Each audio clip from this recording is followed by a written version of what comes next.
Hi guys, thank you for joining me today. Today's video is actually going to be a cooking video. I'm going to make my grandmother's Cuban black beans, and this video was actually requested by my sister because yesterday she called me a million times asking me how to make my grandmother's Cuban black beans, and she told me that the next video that I needed to make was this video so she wouldn't have to call me every time. So let's get into it. Now, I know that I'm a little bit biased in this opinion, but I really think that my grandmother's Cuban black beans are the best black beans. And she taught me how to make them years ago.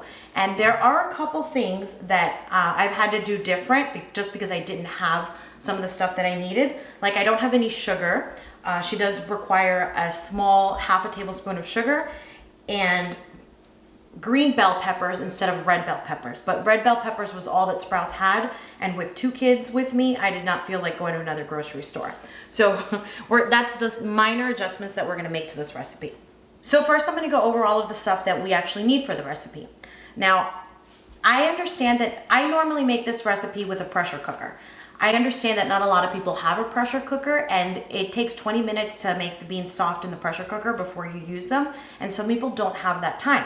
You can always use canned black beans. I prefer the dry beans and leaving them to soak overnight or putting them 20 minutes on the pressure cooker, but for the sake of saving time and for people who don't have a pressure cooker, I'm gonna make canned beans on a regular pot. So I'm gonna use 4 of these. 1 green bell pepper, I'm using red for today. 2 small onions, whole, you don't have to dice them or anything. 3 cloves of garlic. I've got some oregano, cumin, black pepper, and some bay leaves. And then I've got some just kosher sea salt. You can use whatever salt you have. My grandmother always just used like the Morton's one, so this is just the kind of salt that I have. Cooking wine, this is just the regular Publix brand. I know that not everybody has a Publix by them, but just any kind of cooking wine is fine. Or actually any kind of dry cooking wine. You don't want to use like a red wine or anything like that. Spanish olive oil and white wine vinegar. On occasion, when I don't have white wine vinegar, I have used apple cider vinegar, and it changes the flavor a little bit, but it still tastes good. Okay, so this is what I do. I put in the cans of beans.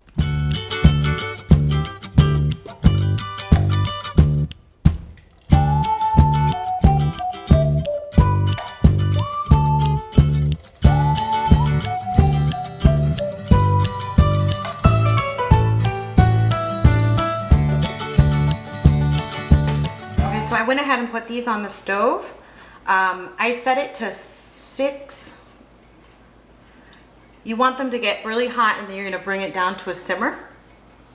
And what I'm gonna start doing is just whole. I don't chop anything up. I just put everything whole. That's just how my grandmother always did it. She never chopped anything up. She just put it in there. And when I've tried to do it chopping everything, like mincing the garlic or chopping the bell peppers and the onions, it doesn't come out the same. It's like it has, the flavor's different. So with the garlic, I just kind of smash it and peel it, and then smash it a little bit more. And just like that, I throw it right in. This is one of the things that I like about the recipe the most, that it doesn't require any chopping or any peeling, and it's really easy to make. Because sometimes you don't have time for all that. Like, who likes to sit around and chop onions? So I'm gonna throw that right in there. And then the onions, I'm gonna put them right in there. Before I add any water to this, first I'm gonna add the olive oil and like all of the liquid stuff, and then I can figure out how much water I need. So this is about 1/4 cup of olive oil. I personally don't measure it, because you know how grandma's recipes are, like it's a dash of this and a splash of that. There's no really measurements, but for the purpose of this video, I did try to measure some of this stuff. And this is about another 1/4 cup of cooking wine. What did I do with my, oh, it's in here. And then I'm gonna do another splash of the white wine vinegar. And I'm gonna list below like the amounts. I'm gonna figure out these amounts and I'm gonna put them below for you guys. because definitely I know that if this is your first time making it and you don't really know what it's supposed to taste like, you need to know amounts. Me, I can just kind of do this stuff, you know, eyeballing it.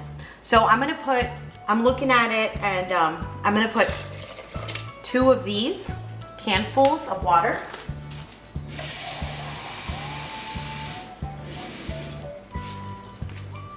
And if you feel that it has too much water or that it's too watery, I like them more to have like a thick consistency.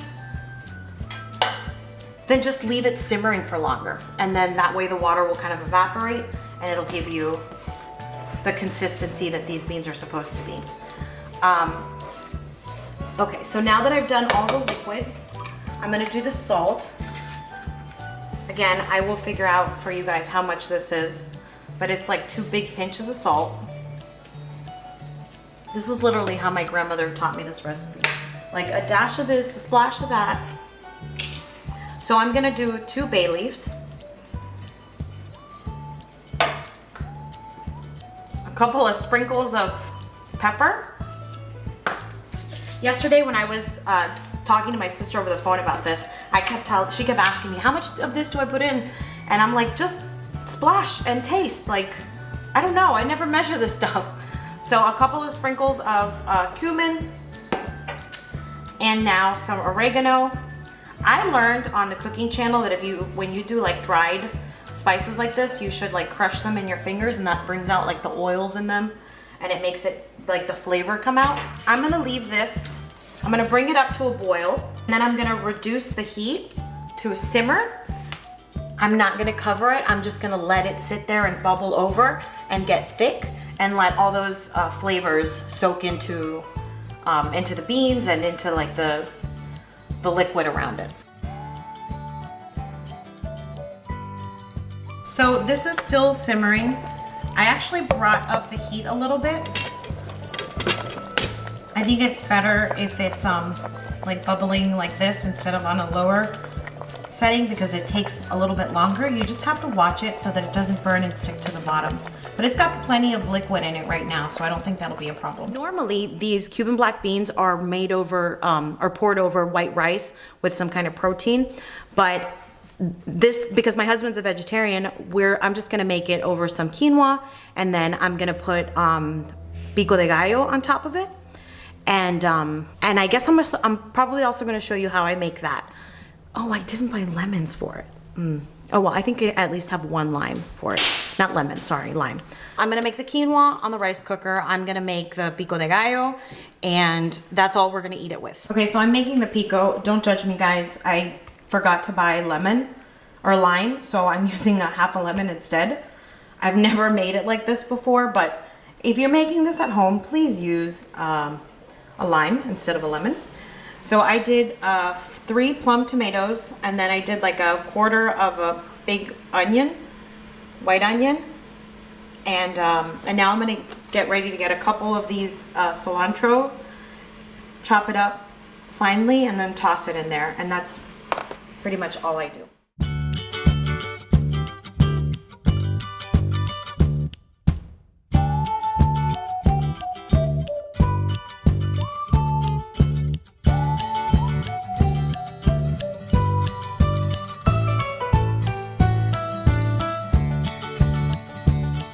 So this is what the pico looks like. And then I'm just gonna toss this on top of the black beans and the quinoa. Okay guys, so this is what you want it to look like. It's nice and thick. Here is the finished product. I put the quinoa on the bottom, the black beans on top, and then I just put some pico on the top. Okay guys, so I am done cooking. We're getting ready to sit down and eat this delicious food. Oh, Henry's already eating without us. How's it taste, Henry? Good. It's good? All right guys, I'll catch up with you in my next video. Thank you for watching today. I hope that you enjoy this food as much as we do. And if you haven't already, make sure to subscribe. You can hit that notification bell so you get notified every time a video of mine posts. And also make sure to hit the thumbs up button, because that really helps me out. Bye guys!